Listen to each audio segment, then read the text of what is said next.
Gone. Gone. Shalom, shalom. Ex-brother Yasharala. Arya. Brother Shalom. Khan, come back to y'all yet. Another video to the spirit. Fire Yahweh by Hashem Hamashiach Malak Yahweh Shai. All right. Hey, Lord willing, everybody had a mighty Shabbat through the spirit, man. You know what I mean? Brother just came from camp, or really, he had camp. We went out to eat, you know what I mean? In the spirit. Came back, said, hey, look, let's just, since we all here, just do a Sinner's final breakdown. You know what I mean? Part 2, the finale. Just close this thing out, man. You know what I mean? So all praise to the Most High. All right. So me, I wasn't in the original breakdown that was previously on the channel by the brothers Arya and Shalomah, but I did watch the movie or the film not too long ago. So here I am. We're going to break down the part 2, starting from the juke joint. If anybody has watched the movie, if you haven't watched the movie, we're going to play the trailer. We can't show too much of the movie, or else they're going to take the video down. But we're going to play the trailer. If anybody hasn't seen the trailer yet or hasn't seen the movie, go see it. All right. Really spiritual movie.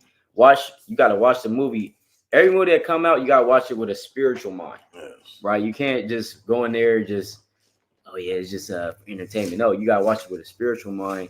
And that's what we're going to do in this live, most High willing, is break down the film in a spiritual aspect. I got to appreciate it.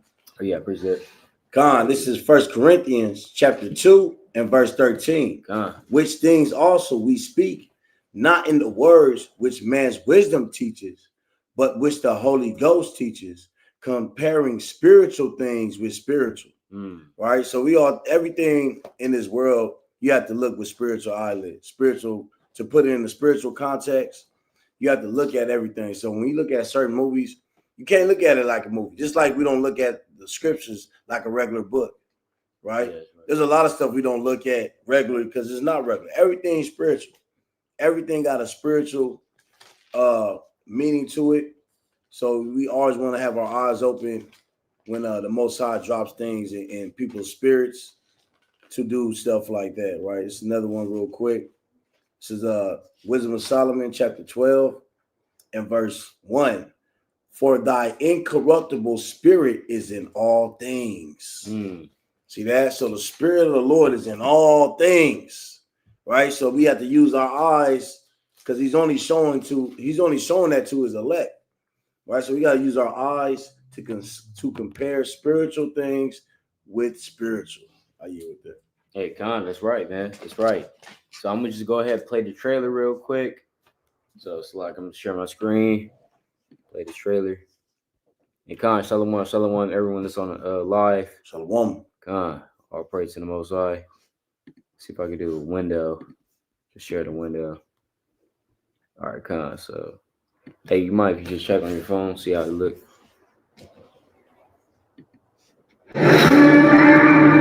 We've been gone a long time. Oh, damn. Oh, I can't play it on 4K right here. I got it boosted down a little bit. Yeah. Oh, shit, you twins? Yeah, they can see it. It's just that it's not full. They see the background. But is it can they like see us? The camera? Is the camera on? They see the camera's on, but is it, it's not showing nothing though. Look, that's what I'm saying. Like, yeah. Wait, can you go back? It was working at first. Yeah, can you go back though? Yeah, see, it's not showing. Hold on, man. Hold on. Hold on, Israel.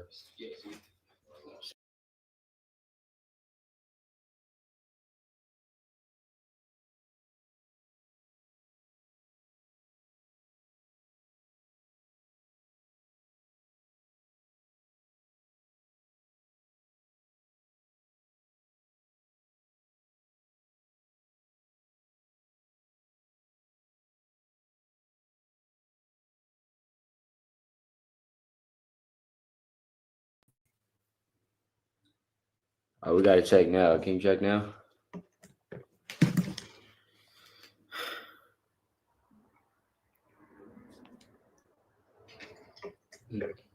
Oh, okay. We working. We good now. We good.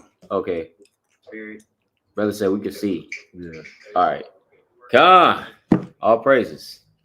Yeah, Salaki Ezra, you have to reload the algorithm. All right. So good. You know what? I'm just share my whole screen. So I good. Nah, we cousins. There are legends of people with the gift of making music so true. It can conjure spirits from the past and the future. This gift can bring fame and fortune. Well, somebody take me in your arms. But it also can pierce the veil between life and death. Listen here, this ain't no house party. In your arms tonight. Shit. Y'all ready to drink? Y'all ready to sweat till y'all stink? You want some? You keep dancing with the devil. Careful, boy. You're gonna bite off more than you can chew. One day he's gonna follow you home. You got us a problem now. What the hell going on? Oh, we heard tale of a party. This world already left you for dead. I can save you from your fate.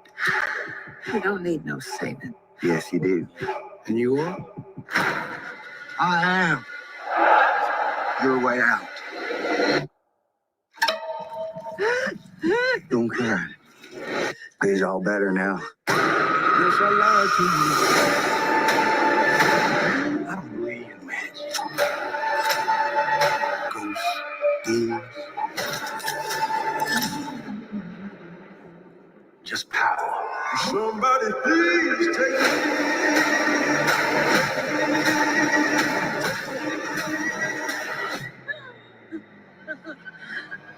We're gonna kill every last one of you.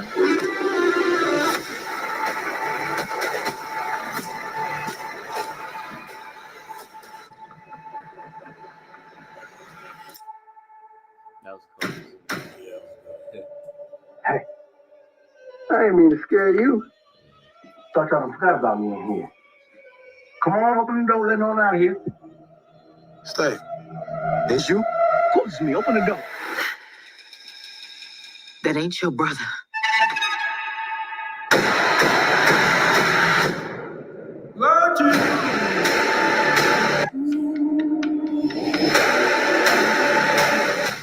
Yo, smell anything? I think I shot myself. So I always gotta, leave the folly in there. But but anyways, yeah, Con. So all praises. So yeah, that's the trailer. That was the second one. But ultimately, there's only so much you can see from the trailer. You have to actually watch the movie, and that's going to give you obviously the whole in-depthly, interpretation of it. You know what I mean? Because if you just watch the trailer and you can't just judge it off the trailer because it's really more of a spiritual movie. You know what I mean? But nevertheless, yeah, you had a precept or anything? I'll kind of pick up Okay. Yeah. from the start of the juke joint in which you seen Delta Slim, the OG who was persuaded by the alcohol and the liquor to come and perform at the juke joint. Right. It started with him. What was he playing? Was he playing the piano?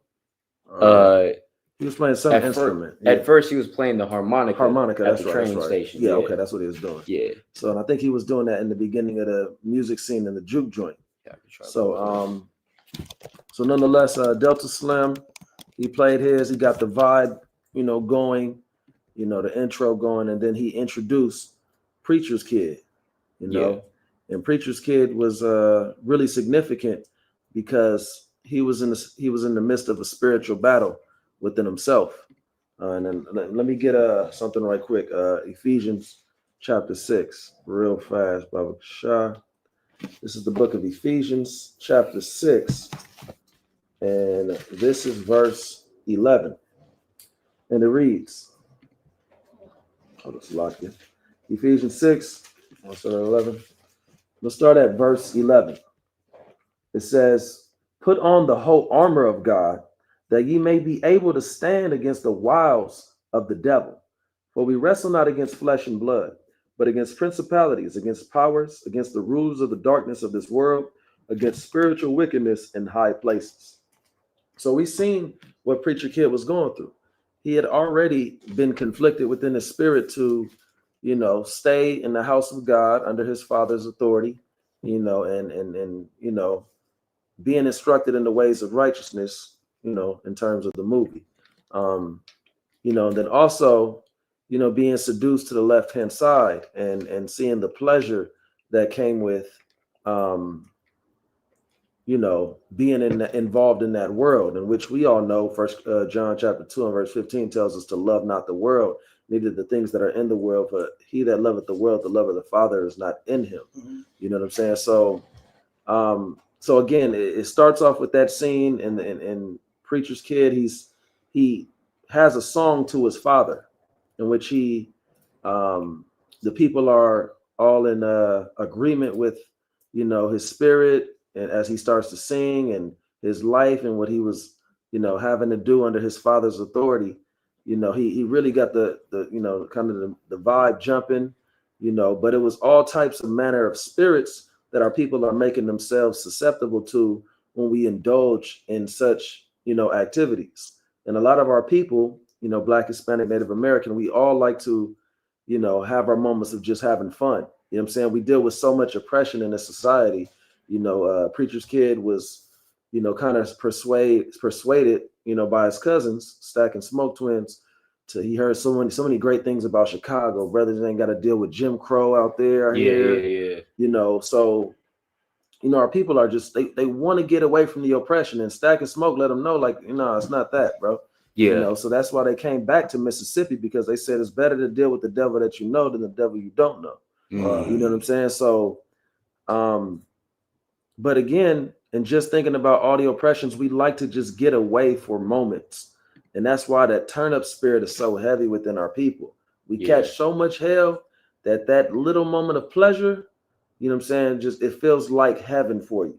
You know what I'm saying? But that, that's a part of the battle. So I won't, latch on it too long, but let me just get one more precept and then we can go into it, further. Yeah. So let me get Luke chapter 21 real fast.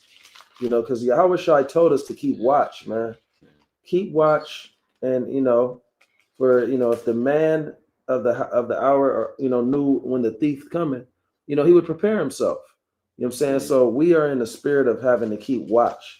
You know what I'm saying? Because Satan he's looking to sift a lot of us out. Yeah. So this is Luke 21 and 34. And take heed to yourselves, lest at any time your hearts be overcharged with surfeiting and drunkenness and cares of this life, and so that day come upon you unawares. Right? Because when you look at Preacher's Kid and what transpired in the future events of the movie, he wasn't expecting none of which that took place. You know what I'm saying? So that day came upon him unawares. His father had been warning him about that. You know what I'm saying? Had been, encouraging him to stay on the righteous path and pressing toward the mark. You know what I'm saying? But that itching ear, you know what I'm saying? That kind of that temptation, you see our people thriving in the society, having money, nice cars, jewelry, you know what I'm saying? Even dealing, with women and everything, attractive women, but that Proverbs 1 and 10, you know what I'm saying? If sinners entice thee, consent thou not. That's what you got to keep in your mind. But I'm going to finish this and I'm going to pass to the next brother. It says, for as a snare shall it come up on all them that dwell on the face of the whole earth. Watch ye therefore and pray always, that ye be accounted worthy to escape all these things that shall come to pass, and to stand before the Son of Man. I'm going to pass to the next brother. Yeah, Con. Hey, man, yeah, that's right. That's right. I'm going to get this precept on that as well, touching on what the brother said. Because when you look at the movie, the main instrument of Satan was Sammy, right? And his ability to essentially, play that music. And so when you watch the film, it was really when he started to play his music, right? As the brother said, when Delta Slim introduced him to everyone, said, "Hey, introduce yourself," and you know, he kind of introduced himself to the whole crowd within the juke joint.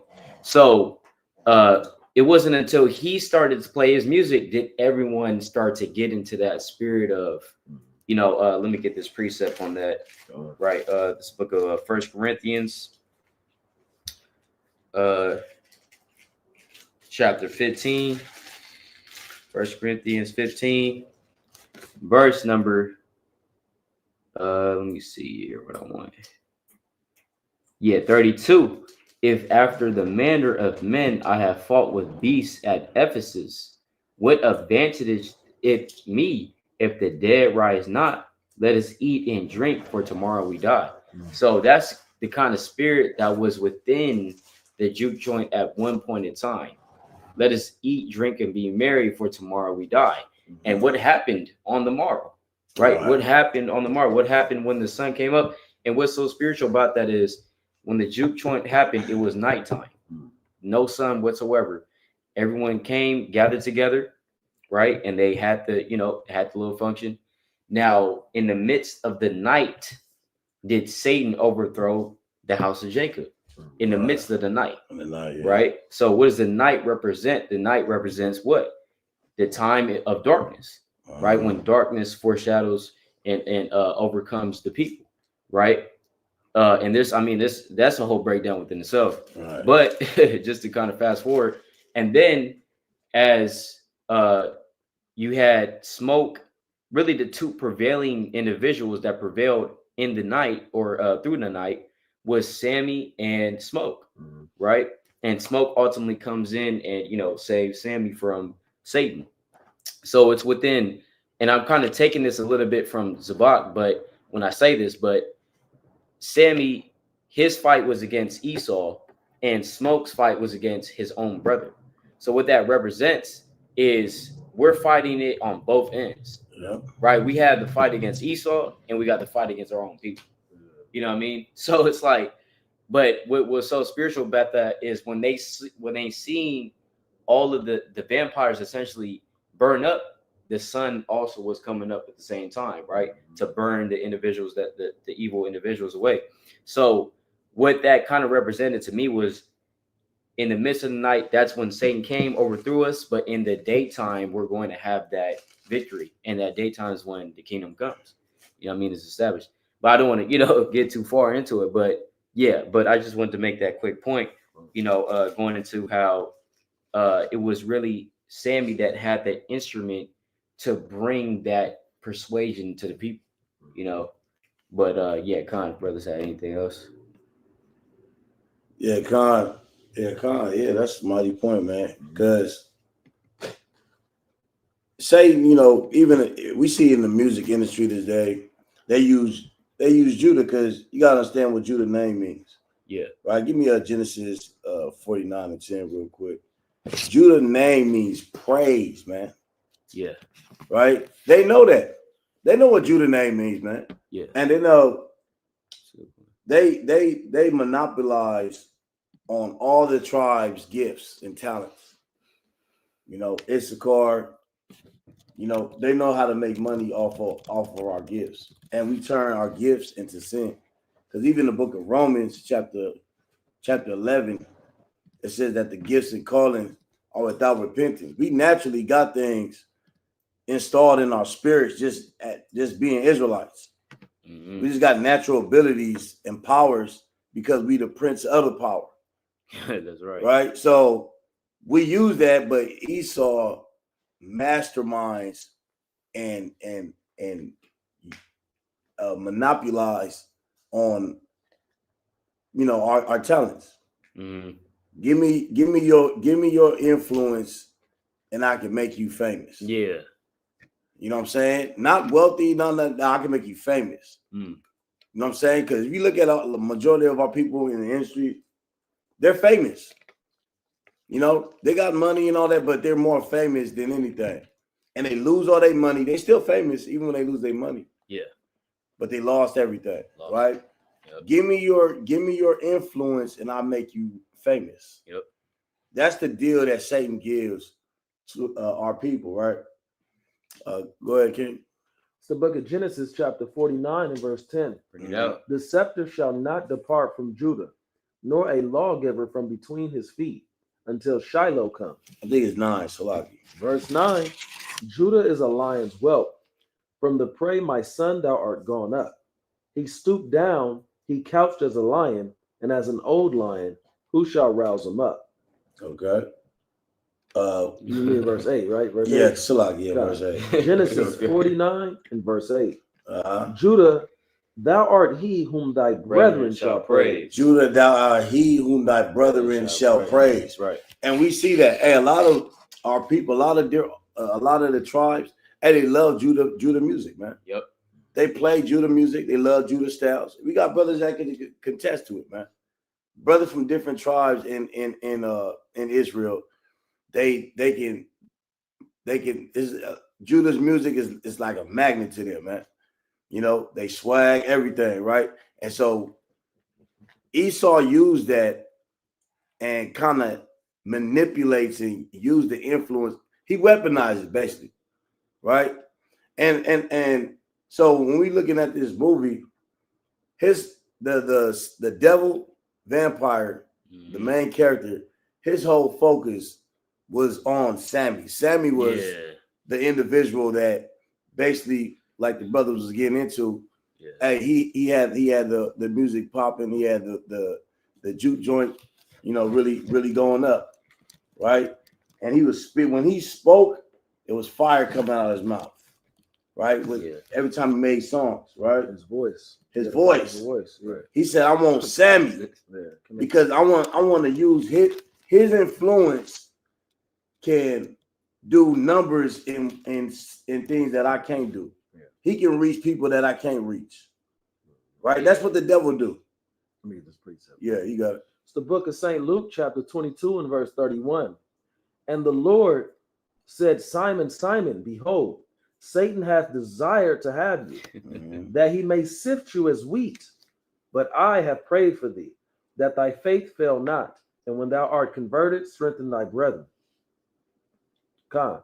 So, I mean, look, and you know, the brother was just laying out how, you know, the top vampire in the movie, he had a strong desire for Sammy.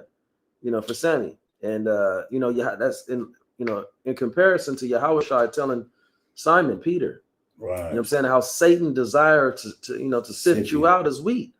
You know what I'm saying? Because look, not that Satan wanted to kill Peter, but he wanted to manipulate Peter to living a lifestyle contrary unto the Most High so that he may use Peter because of his influence. Look how influential Peter was on the right-hand side for the Most High.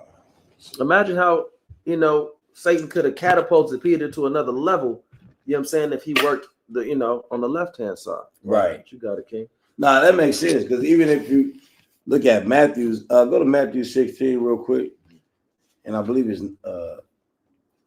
probably well, you can start at 17 on down. Because if you look at Matthew's, right, and I like what the brothers get into, because Peter, hey, he was the spokesman for the disciples. And he had it popping.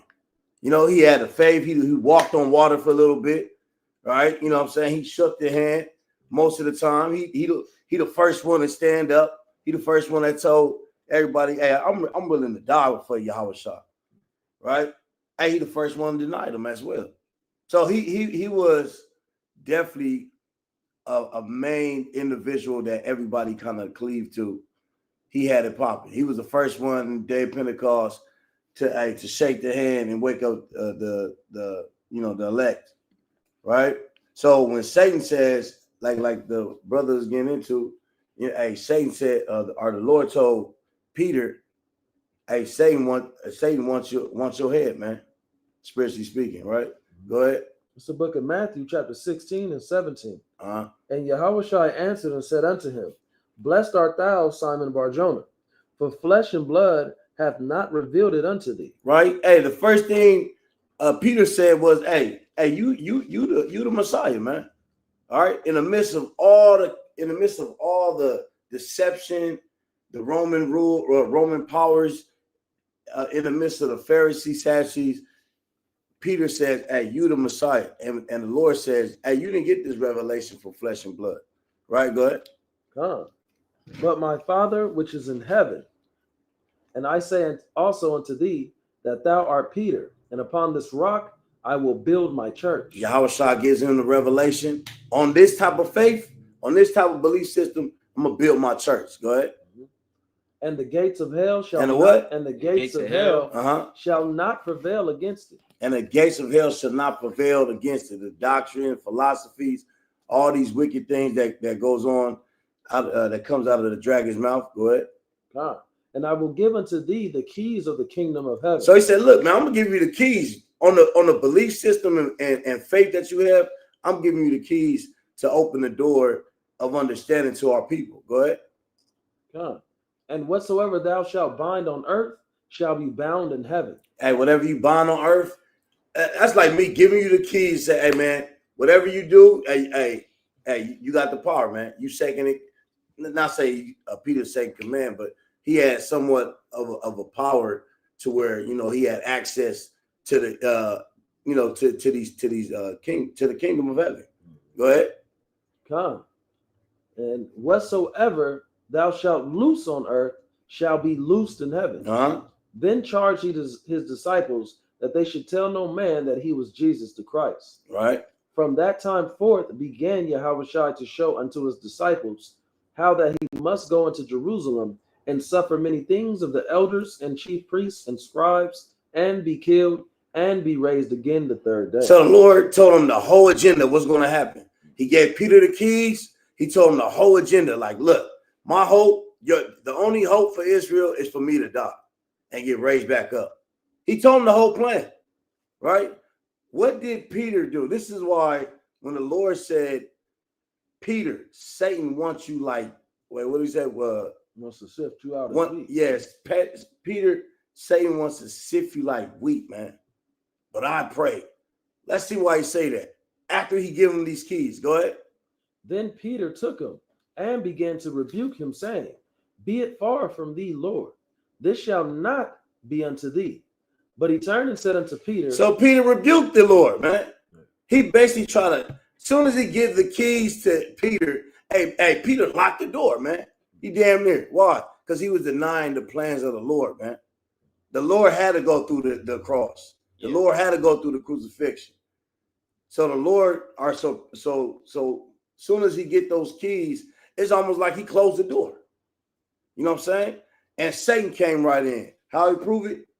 The next verse. Go ahead. But he turned and said unto Peter, Get thee behind me, Satan. Hey, and the Lord turned around like, hey, I just gave you the keys and you on some madness right now. Hey, get from behind me, Satan, man. He was a liar. All right. Is Peter Satan? No. It's the spirits that was working in Peter's mind to rebuke the Lord to not accomplish what he came to earth to do, man. And that's what a lot of us do, man. We get all up in the way as soon as we get a little power. Hey, Sammy, he had a power with the music that to the point where he could persuade a whole group, a whole house full of people. Hey, burn the house down, right? So he had that power, and that's what Satan wanted. Satan wanted the power that the man possessed, right? Because Israel possessed a lot of power that we have to be responsible of. The power that we have that the Lord give us, we got to learn how to be responsible to it. Because why? Hey, Satan's right at the door. You know what I'm saying? And one more point is when Sammy was singing and the house starts to burn down. You know, you can get on all the things that was going on during that time with all the different music. But the house burned down. Let's think about it. The house, before the house burned down, what was going on? Sin. Sin was going on, man. All right. Before the house burned down, there was a lot of wickedness going on. Right? So that's what they had fellowship with. They had fellowship with sin. And we know sin is what? Breaking the commandments of the Most High. So everybody in there had different things that they broke. Everybody had different things that they are different sins that they was breaking, or different laws that they was breaking, which is sin, right? When the house burned down and everybody, this kind of like they dancing, they in their moment. Hey, it's a beautiful moment at the same time. Yeah. It was very, yeah. You play that. It was a very beautiful moment. The house burned down. All our people is in the spirit, in the mode, but it was iniquity in the house, right? When you look at the fight, the house starts to slowly burn down to the point where to the point when the whole house burned down, and everybody was still dancing. I thought about the quote Martin Luther King once said right before he died. He said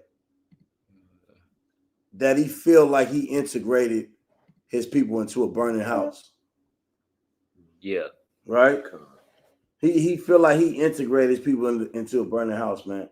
And we see all these different generations. They show all these different generations of our people, you know, from our land all the way down to our captivity. He showed all these generations of our people, and they all in there in a burned down house, man. Right. And like Martin Luther King said, right before he died, he felt like he integrated his people into a burning house, man.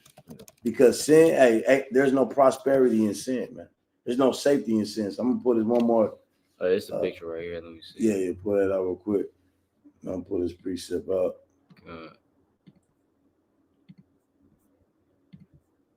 Yeah, this is what the brother's talking about right here. Yeah, this thing right here. Yeah. And as soon as the house burned down, hey, guess what? The devil shows up. See that? Why? Because of this scripture right here. And he was smiling too. Yeah, he was smiling. It's they like he was smiling because he's like, they don't even know that they literally destroyed themselves. They was already dead. Yeah. Sin is death. So they was already dead. He just came and showed up. Y'all knocked on his door. You got something? Just real quick.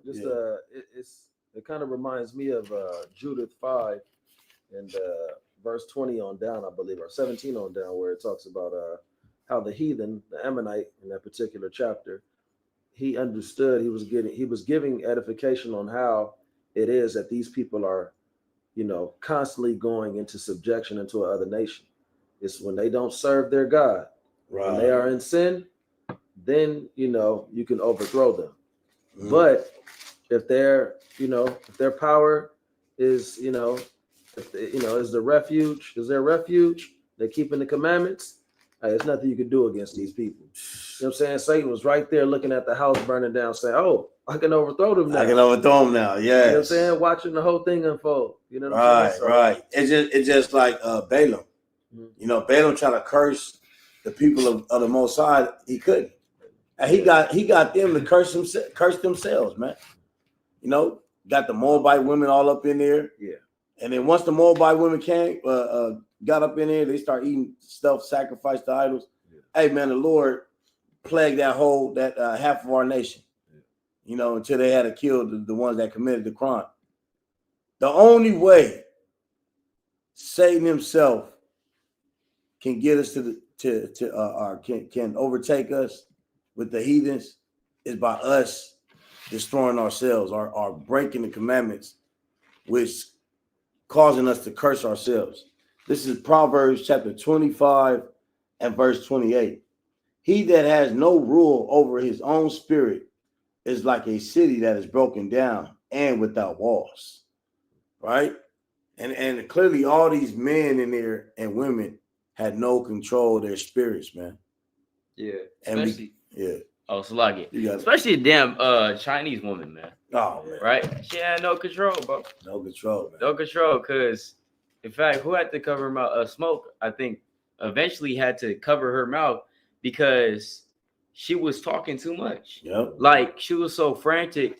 And so it's like this leads me to my next point. So just off the basis of, because you have to also understand Ryan Coogler, what's his name? Coogler. he had to also, as a director, implement the traditional aspects of vampire, or I don't know if this is a word, but vampirism, into the movie as well. So we see that, like, for example, the garlic is mentioned, right? The eating of the garlic, the fact that the vampires cannot enter into the house or enter into an establishment unless they are invited by the people in there. So that's traditional vampire folklore, right? But nevertheless, through him incorporating that, the spiritual aspect of the fact that they can't come inside, these vampires can't come inside into the house of the Lord, or it's like the house of Jacob, I should say,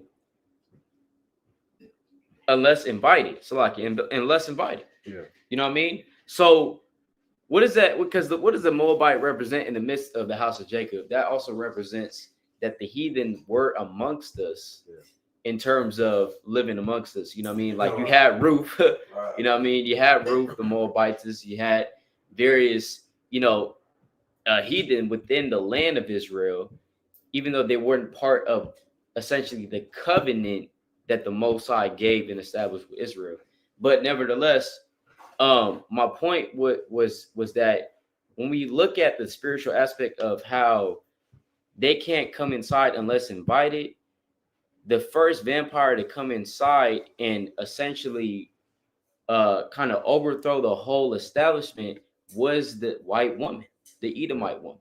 Now, hey, look, she could have said, look, because from what I remember, she said on her mother's side, it was, Jake somewhere down there. Yeah. But, ultimately, through her father, she's still an Edomite. Yeah. You know what I mean? So through her coming in and just pushing herself upon Stack, right? And with every scene, he kind of got a little weaker, you know what I mean, in terms with her, you know what I mean? So the breaking point was when she joined back when she left the establishment and went to the vampires, you know what I mean? And he was like, what did he say? He said, hey, you need saving. We can save you. Yeah. You know what I mean? And kind of showing her the light. Now she understood, right? And so when she came in, man, she came in so easily because nobody suspected her, right? She was seen as family.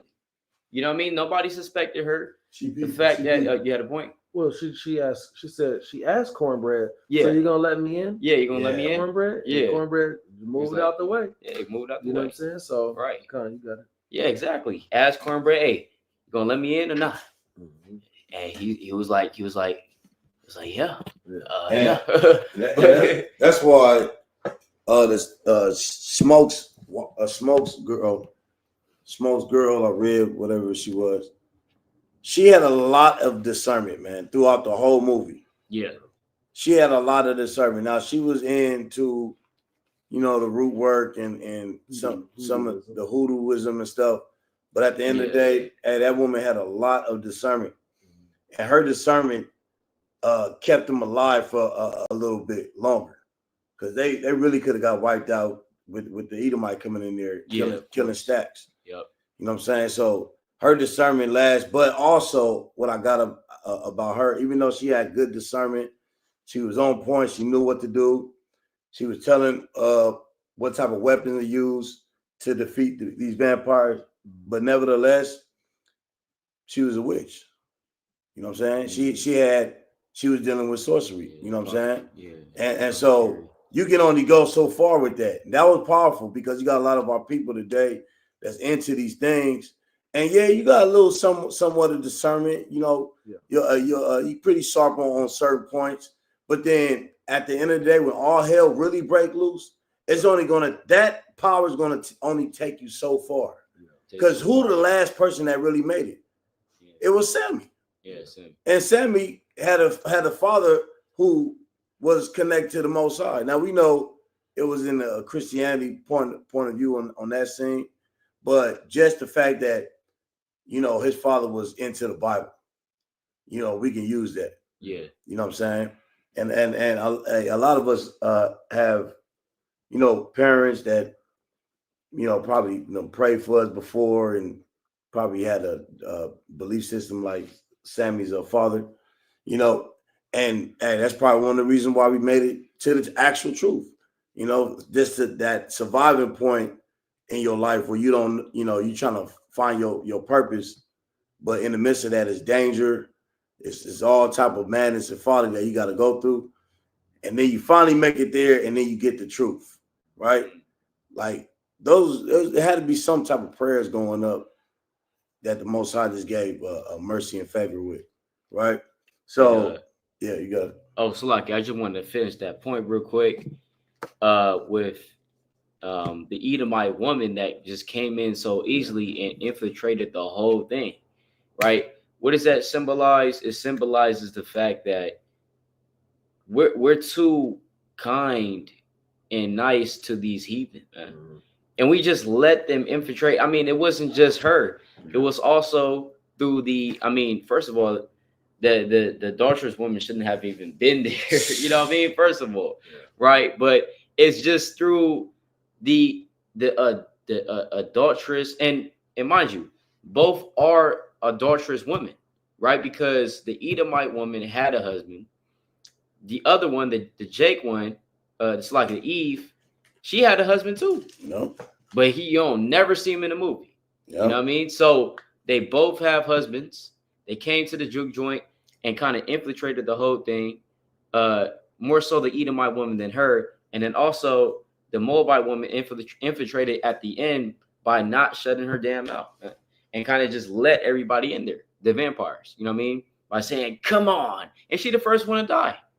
You know what I mean?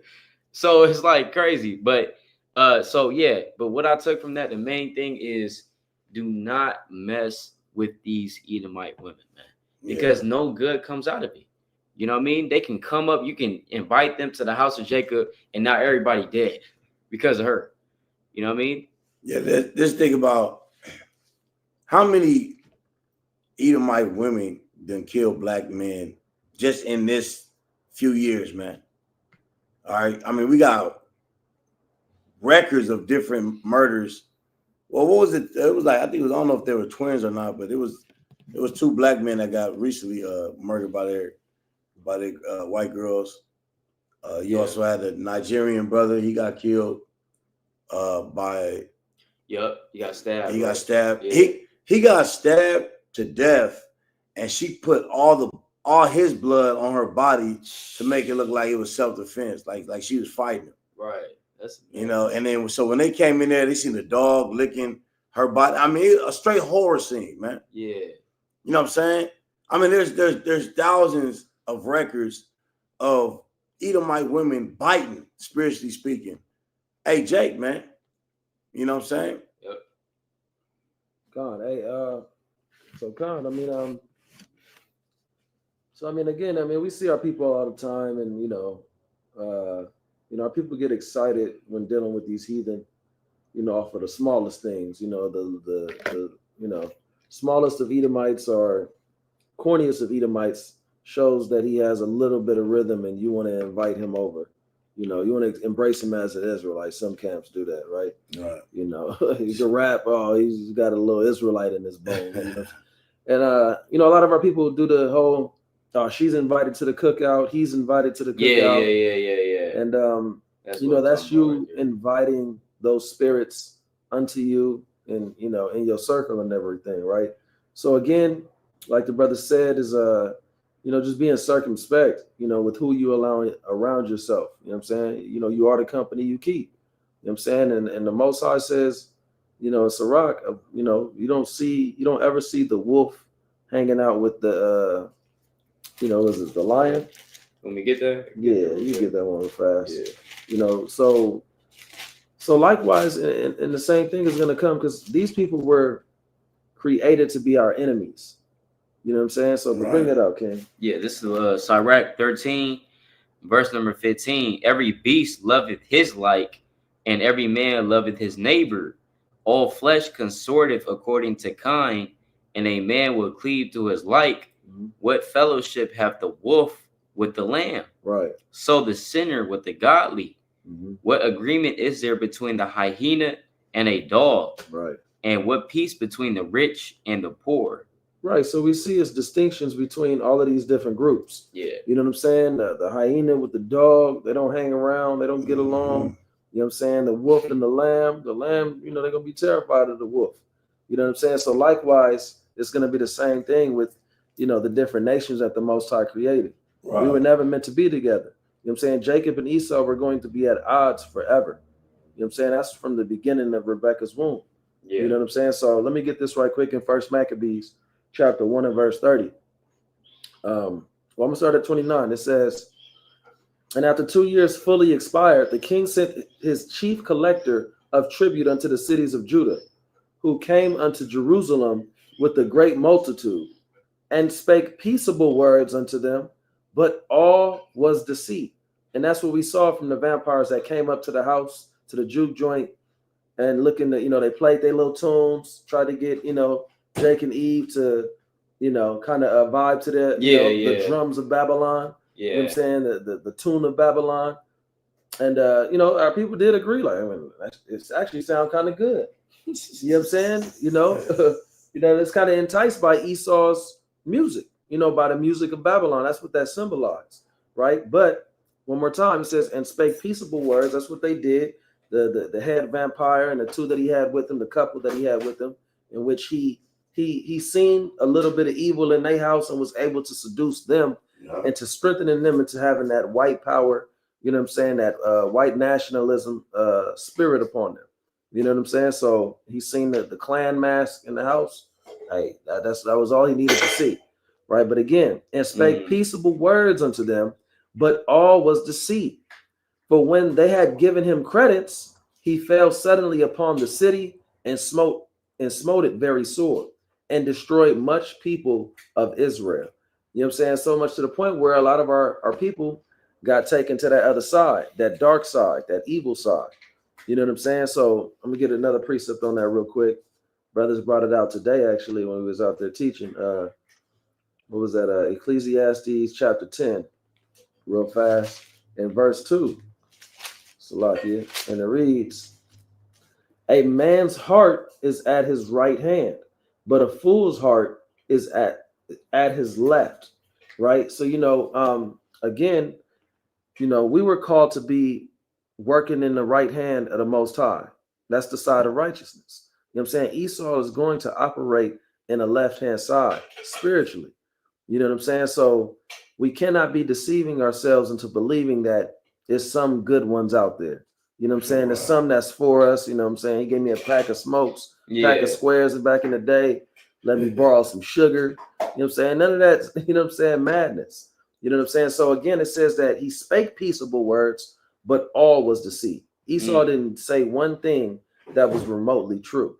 You know what I'm saying? So, you know, with that being said, they did, you know, eventually, like the brother said, the Moabitess, she invited them all in, and then the war was on from there.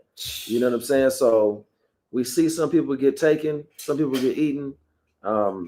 We understand with what was the Eve's name that was with Smoke?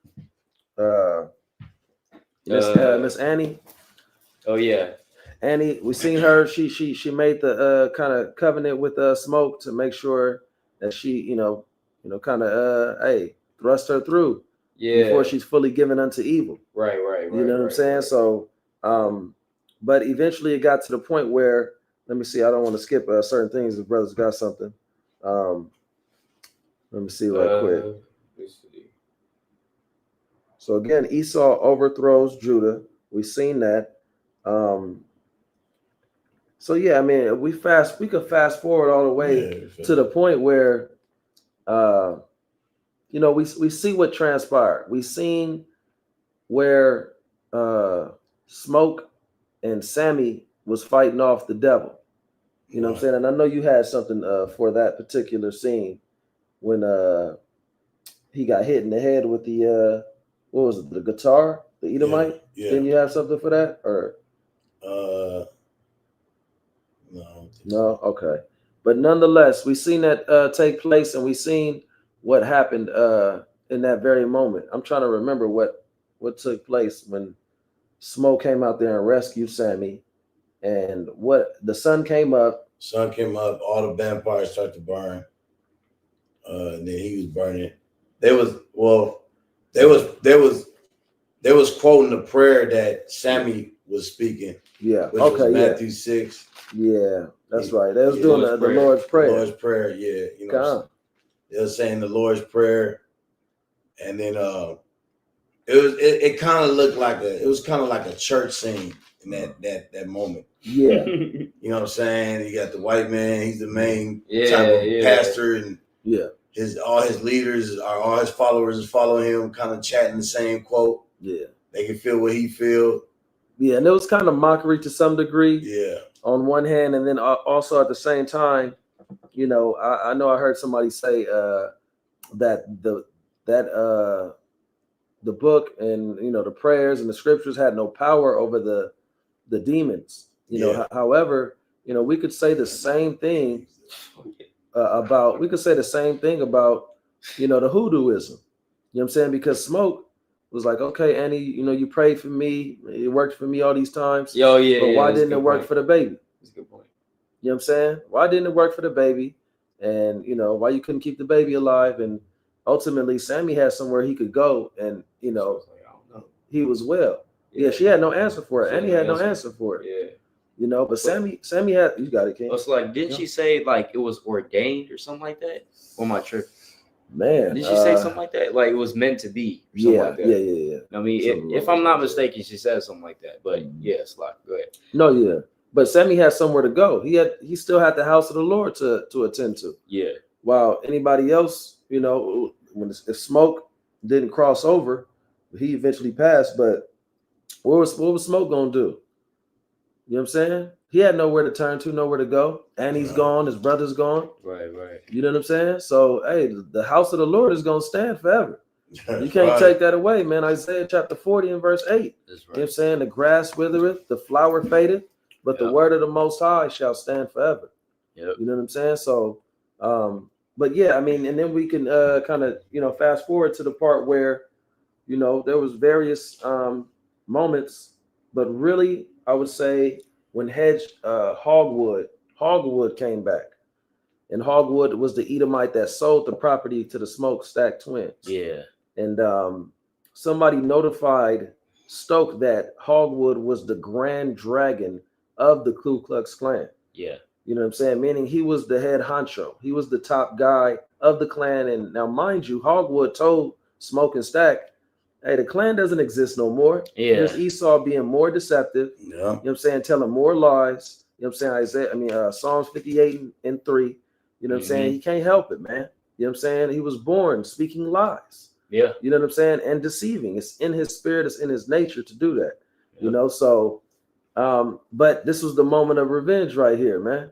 This was Judah going in on Esau. This was Yahushai stomping on Esau and getting blood all over his garment. That's right. You know what I'm saying? This was King David killing thousands of Edomites. Yeah. His brother Amaziah killing thousands of Edomites. Yep. You know what I'm saying? So that was a mighty scene, and I know a lot of us got all turned up and, you know, felt good when we seen, you know, dozens of Edomites being taken up. And Jake in his right mind in that moment, having seen his people perish, having to feel and experience all that death amongst his people, and now realizing, man, I got to kill these people, man. Yeah. You know what I'm saying? That's why you can go back to certain things like in the Black Panther movie, and same actor, Michael B. Jordan, playing Killmonger, saying, hey, you know, it's better to, I'm misquoting the you know, what do you better die with my like you talking about, it's better to be cast over the ship or whatever and die than to go into slavery. You know what I'm saying? Because he could have just been given into the hands of brutish men, like the Edomites, like Hogwood, and just let Hogwood and them do whatever he wanted to do. You know what I'm saying? But he said, hey, look, I'm taking these devils out, man. You know what I'm saying? There was nothing left at that point. Yeah. You know, so we seen that. That's my point right there. Yeah, we seen that take place. And so like, you got it. Just quick point. That reminded me of just kind of going back real quick to in the midst of the juke joint. even prior to the infiltration of the vampires. But it's when the first, this is initially when the three vampires, damn, three musketeers came up, and they wanted to join with, you know, essentially more or less the house of Jacob. You know what I mean? And come in and start playing their music and stuff like that. So, and that's see, that's the thing, is that a lot of the times Esau will always have to send one of our people as a representative, right? With anything, like for example, they may in order to infiltrate the Black Panther movement, they had to what? Put in a Black Judas, Right. You know what I mean? They had to you may have some in the Nation of Islam. You may have some in, or you had some in for Malcolm X. You know, they came in brethren unawares, and then crept in unawares, and then took them out. You know what I mean? And you may have this in the truth. You know what I mean? And whether it's a representative of Satan or Satan in the flesh, you know what I mean? They come in, try to infiltrate the body. I mean, even the book of let me just get that real quick. Galatians, because that's why, you know, it was asinine for those vampires to just come up and try to come into the juke joint, knowing dang well this is Mississippi, right? During what, the 30s? Jim Crow, yeah, Jim Crow. So what I liked about that was Smoke was like, take your ass into the white part. Little Rock. You know what I mean? Yeah. Little Rock. Right. Yeah. Go back over there. There's plenty of white, you know, type of, you know, kind of juke joints you go to. You know what I mean? This here is for us. That was one of my favorite parts, because he told them Edomites off, man. He said, get the hell out of here, man. You know what I mean? And, so, and that's kind of like what we say. Yeah. You know, salvation is only for Israel, man. Yeah, that's it. They wouldn't let them in the house, man. Yeah. And that house represents the house of Israel, man. Yeah, exactly. So they couldn't get the salvation that Israel had up until the infiltration. Yep. And see, what happened with that was and they knew that too. And so but they played with it because the main Edomite, Remick, that's his name. Remick, he was like, oh, so it's just because the color of my skin? Yeah. Right? So again, we get that out there in the street. Yeah, we get that in the street. Yeah. When I first watched that, I was like, hold on, bro. Sound like camp. Yeah. You know what I mean? Because it's always that they always assume it's the color of the skin, and totally ignoring what your people have been doing and continue to do to this day. But it's about the skin color, right? Right. No, it's not about that. You know what I mean? But I just want to get this quick one. Galatians chapter 2, verse number 2. And I went up by revelation and communicated unto them that gospel which I preach among the Gentiles, but privately to them which were of reputation, lest by any means I should run or have run in vain. But neither Titus, who was with me, being a Greek, was compelled to be circumcised. Right? Why is he called a Greek? Because his father is a Greek. But it's not a Greek in the sense of, you know, Alexander or somebody. You know what I mean? It's a Greek in terms of nationality, or being under the manner of the Greeks. It says verse number 4, and that being, it's like because of false brethren unawares brought in. So a lot of the times, even in Esau society now, he has to bring our people a black face, right? Same with Obama. What did Obama do physically for black people during his whole term? He did way more for the LGBTQ community than he did for black people. Yep. You know what I mean? And in fact, I mean, I'm not sure if this is true, but I did hear that during the time of his presidency, those 8 years, that was the one of the highest times in which black people were getting killed by the police. Oh yeah, you know what I mean? Most definitely. Yeah. So in fact, that was just counterproductive. So, but it's always a black face. You know what I mean? In the music industry, is a black face, right? They're plants. You know, and that's what happened. Even we see that with cornbread, right? We see that with you know, the various individuals that got turned, and the people that was still in the juke joint smoking them, they were still trying to figure out what was going on. Yeah. Right, because they were trying to figure out what cornbread like what. Yeah. Why you can't just walk in here? You know Right. what I mean? Like, Y'all gonna let you know me what in or what? She said, why don't you just bring your big barrel ass up in here, Right. cornbread? You know what I'm saying? You weigh all 300 plus pounds. You can't just bulldoze your way right. up and through these doors. Exactly. They know he had been fully given unto evil, man. Yeah, exactly. Just admit it. Yep. You already dead. Yep. Right. Yeah, You know, man, so- that was cold. Yeah, Yeah. that's Yeah. weird. Yeah, so you got anything? No, I ain't got it. Yeah, so I did want to break a few things down real quick. So as far as with Smoke, Smoke outside of Annie, the more conscious sister, it was Smoke. Smoke, he had discernment as well. Now in this movie, we see Smoke actually played a Messiah figure. Yeah, yeah. From the beginning to the end.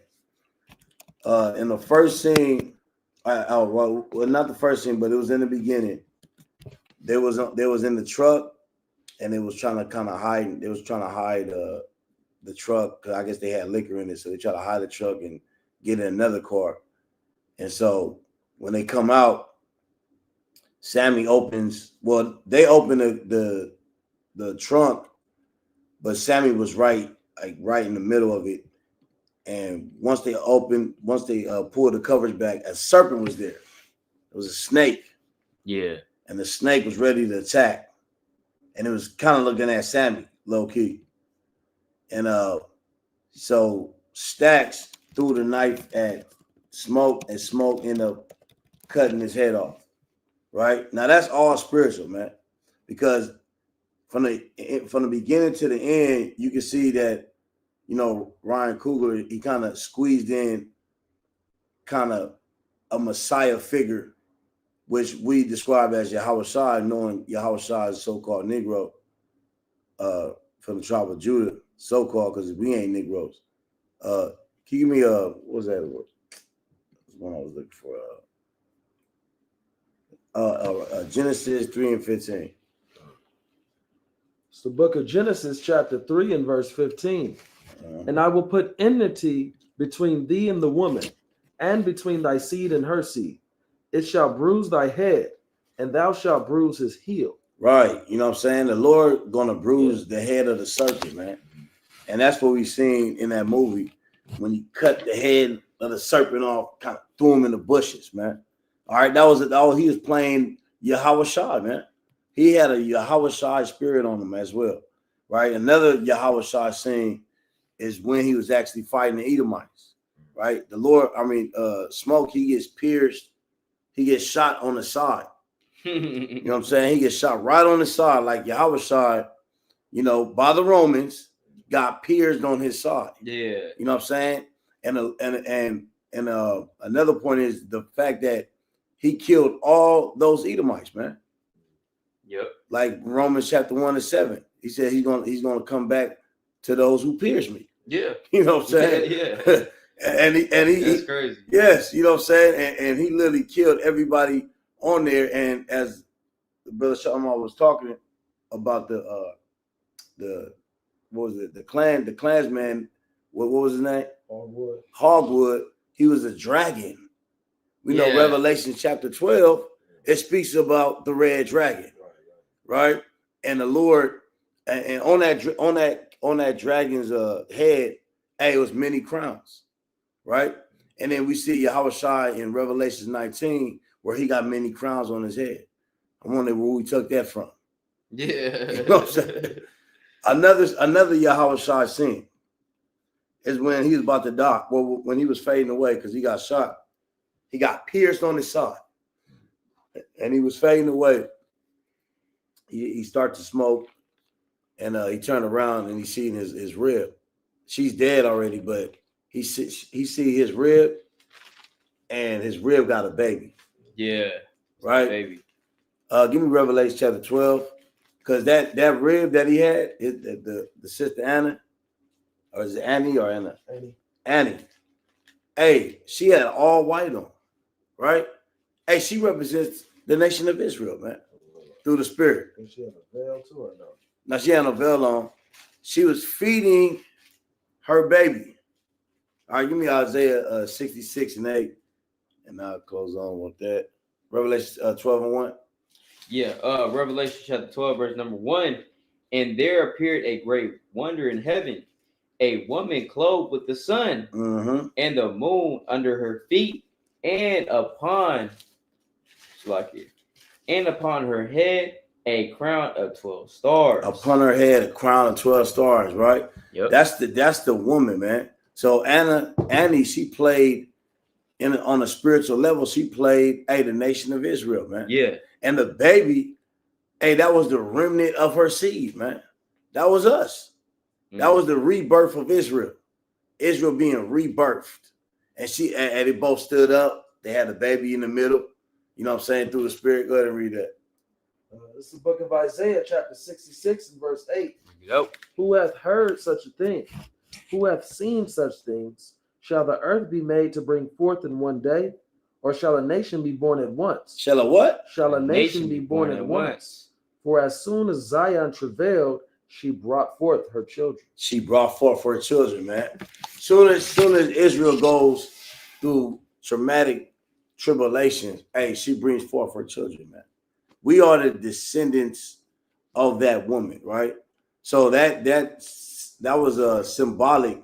The little baby was symbolic to the nation of Israel rebirth, who we are today in these last days.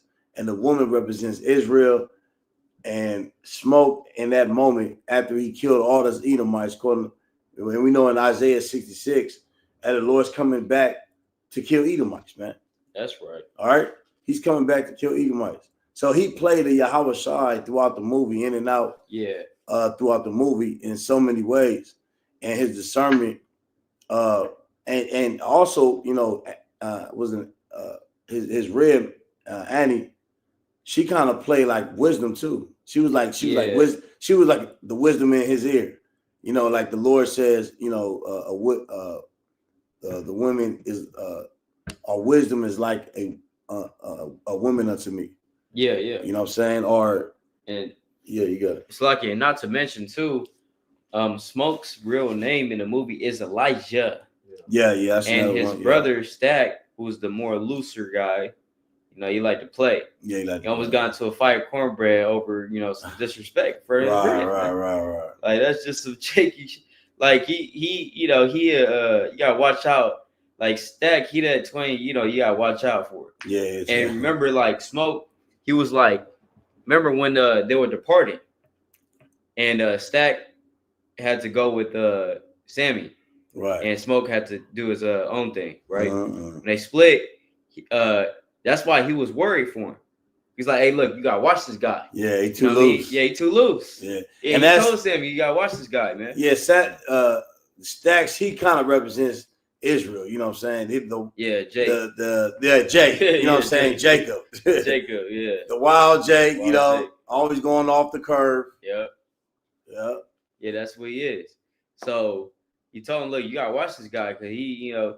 So, and his real name is Elisha, right? So what's the difference between that? Yeah, Elisha, like in the New Testament, it'll say, well, was it Elias? It's like Elias. So Elias versus Elijah. So what's the difference? Elias is the Greek transliteration of that word in the Hebrew, right?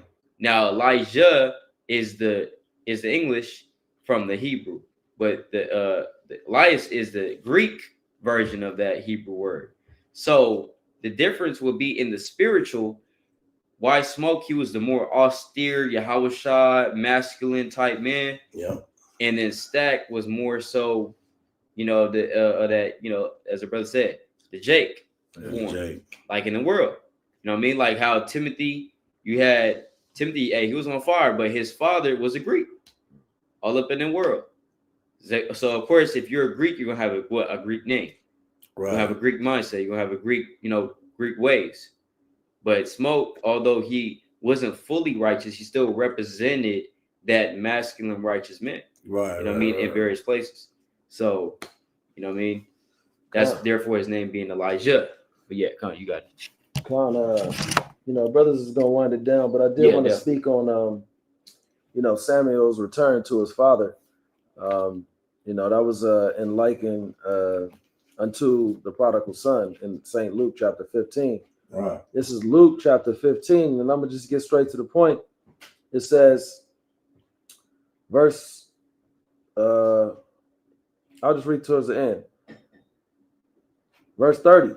But as soon as this thy son was come, which hath devoured thy living with harlots, and we've seen Sammy committed adultery with the woman who was married, and he named later on, when we come to find out that Sammy actually did tour in the end, he named his club after the woman he committed adultery with, Perline.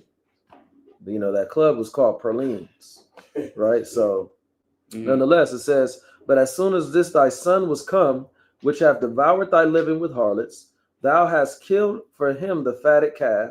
And he said unto him, Son, thou art ever with me, and all that I have is thine. When Sammy came into the church of God, all bloodied up, scars, bruises, ripped garments. Right. You know what I'm saying? His father was still, Sammy, open arms. Come back, come inside the house of God. Yeah, that was cool. You know what I'm saying? So, and this is what this is reminiscent of, right? So he says, and he said unto me, Son, thou art ever with me, and all that I have is thine. It was meet that we should make merry and be glad, but this thy brother was dead and is alive again, and was lost and is found. And that's Israel, man. Israel was dead, doing the works of the Gentiles. Israel was dead, not adhering to the covenant of promise that the Most High made with our forefathers Abraham, Isaac, and Jacob. Israel, is dead when they refused to hearken to the words of the Most High, when they turned the shoulder and stopped the ears, when brothers is trying to pass them a flyer, trying to stop them for a minute, 2 minutes, trying to hear the breakdowns. Our people is dead. So, but those of us that wake up, the sealing of the elect is now coming upon them. That flesh is coming upon their dry bones. You know what I'm saying? So then that, makes them alive again, a living spirit, So, and then one more time on the end of that, it says, and was lost and is found. You know what I'm saying? Because Yahushua said what? He came for the lost sheep of the house of Israel. You know what I'm saying? But, a couple more closing precepts. One more thing too, unless you had something to add to that. Nah. Okay. Yeah. One more thing on it was when you fast forward, you seen Stack and his girl Mary. She and this is going back to Annie when she said, so, some vampires is different. Stack and Mary got up out of there. They didn't stay for the destruction. You know what I'm saying? They went and hid, and they continued on in their path of evil and wickedness. And Stack pulled up on Sammy in the club right after he got done performing in his old age. Yeah. Walked in there 60 years later. Or yeah, like that. It was like 1992 at that time. 90s, yeah. Stack walk in, fly. Yep. Got the the Coogee sweater on, gold chains on. Got the Gumby haircut. Got that rap industry spirit. Yeah, man. And then you see Mary coming in. She looking like a a round the way girl, man. You know what I'm saying? With the bamboo earrings, at least 2 pairs. Yeah. You know what I'm saying? So she coming in there looking like that. And Stack had made a promise unto Smoke to leave Sammy alone, if I'm not mistaken, right? Yep. You know what I'm saying? Yeah. But nonetheless, what hit me in that conversation before Stack left up out of there, gave Sammy a hug, said he bought all his records. On one hand, we see that Sammy left the church of God, at his father's house, and continued on in touring. So he did follow the left-hand side.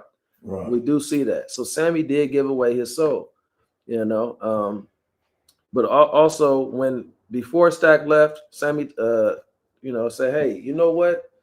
He said, I have a nightmare once a week about that night, but then he said, but before that sun went down, that was the best day of his life. Yeah. You know what I'm saying? And then he said, was it the same for you?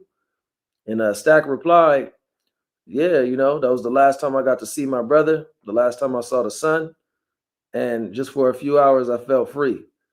You know what I'm saying? So for me, that struck because that is the mindset of our people, man.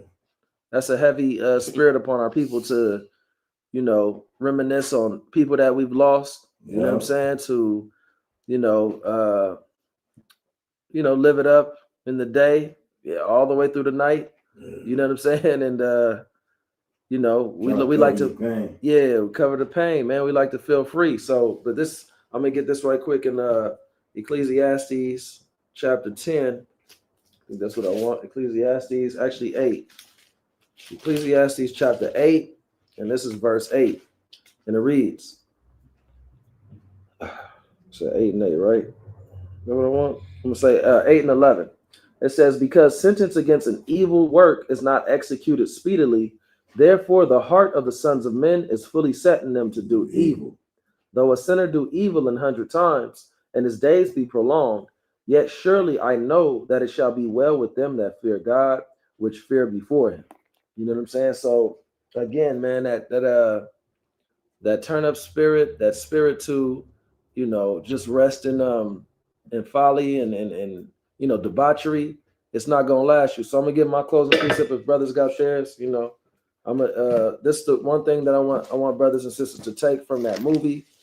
I'm gonna go with Matthew chapter 12, and I'm gonna start at verse 43. You know, and this coincides with Proverbs 25 and 28. It says, when the unclean spirit is gone out of a man, he walketh through dry places, seeking rest, and findeth none. So when an unclean spirit has left, you know what I'm saying, that means you're doing the, you know, the labor upon yourself. You know what I'm saying? You're cleaning house, you're making sure your spirit is intact for the Most High and for righteousness to dwell within your house, within your temple. You know what I'm saying? Good angels to, you know, manifest themselves through you, right? Verse 44. Then he saith, I will return into my house from which I came out. And when he is come, he findeth it empty, swept, and garnished. You know what I'm saying? When these unclean spirits come back to try to enter in through your house, hey, it's up to you to invite them in. You know what I'm saying? It's up to you to say, hey, look, man, I got some, you know, you can see some spots all over the place. I ain't dusted over here behind the TV. You know what I'm saying? Got little critters on the table. You know what I'm saying? You know, whatever the case, man. You know, it's up to you to invite those spirits in. You know what I'm saying? And you know, how you defend that is what, like 1 Corinthians 15 and 56 says. It's kind of like the wages of sin, but it says the sting of death is sin, and the strength of sin is the law. It's the law. How you overcome sin is through the law. You know what I'm saying? So, and how you overcome these unclean spirits is making sure you're keeping God's laws. So it says, verse 45, then goeth he and taketh with himself 7 other spirits more wicked than himself, and they enter in and dwell there, and the last state of that man is worse than the first. Even so shall it be also unto this wicked generation. You know what I'm saying? So again, man, you know what I'm saying? Make sure your temple is swept and garnished, man. You know what I'm saying? Don't invite those spirits into your house. That's right. Kanye, I got this last precept. It's the book of Proverbs, chapter 21 and 16. The man that wanders out of the way of understanding shall remain in the congregation of the dead, man. You know, and that's, we seen that, you know, because ultimately they all left. Yeah. Right. They all went into the congregation of the dead when they start dancing with the devil. It was all outside, and they was dancing to his beat, man. It was crazy. It was all in a circle. Yeah, man. You know, they was feeling it. They was like, just like they was in the juke joint with their ancestors in there, so to speak, and they're you know, it was different. It was in their own spirit. It was in their own heritage, and then they got converted into the heritage of Esau, dancing his beat, speaking his noise. You know, even the scene where the Chinese dude got, you know, he got ultimately bit, and he come over there and try to get his rib. Hey, come on. And there's two Jakes on the ground, and one's eating the other Jake to death. And she like, do you not see what's going on here? And he was like, he's just hungry. Right. And that was spiritual to me, because we got a lot of heathens in our community, but they're not a part of our struggle. They just a part of the provision side of the community. Yeah. They want to provide so they can gain money out of our community. But when they see black on black crime, hey, they ain't got to worry about it, because they ain't targeted. Yeah. You know what I'm saying? There was two brothers at the end of the day. Was two brothers, and one brother was eating that other brother up, man. You know, and we see that in the communities. A lot of brothers eating each other up, man. Spiritually speaking, they hungry out here.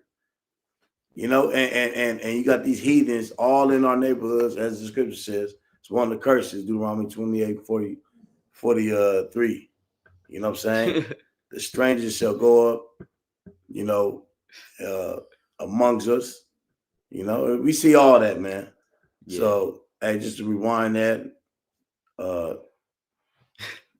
when the scripture says the man that wanders out of the way of understanding, hey, we see that all the time, man. You know, through the spirit.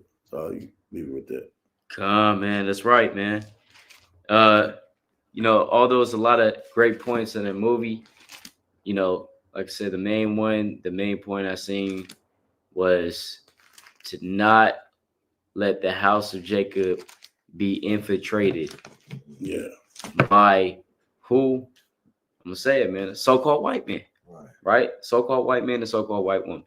You know what I mean? Cannot let them infiltrate us any longer, because, I mean, you know, for what? I mean, even King Solomon had Edomite women. And not to say that he fell just because solely off of them, but it, you know, it was just, there's a lot of men that fell because of a woman. You know what I mean? Samson, right? David, you know what I mean? Through the adulterous, you know, the adulterous act that he did. You know, that was his sin. You said what? I got Sirach 25. Yeah, Con. 25 and 24 of the woman came the beginning to sin, and through her we all die.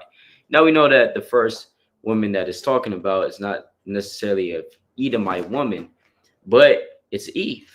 All right. So we got to watch on both aspects. That's what that movie also shows you too. Not just the white woman, but also the women of our own nation as well.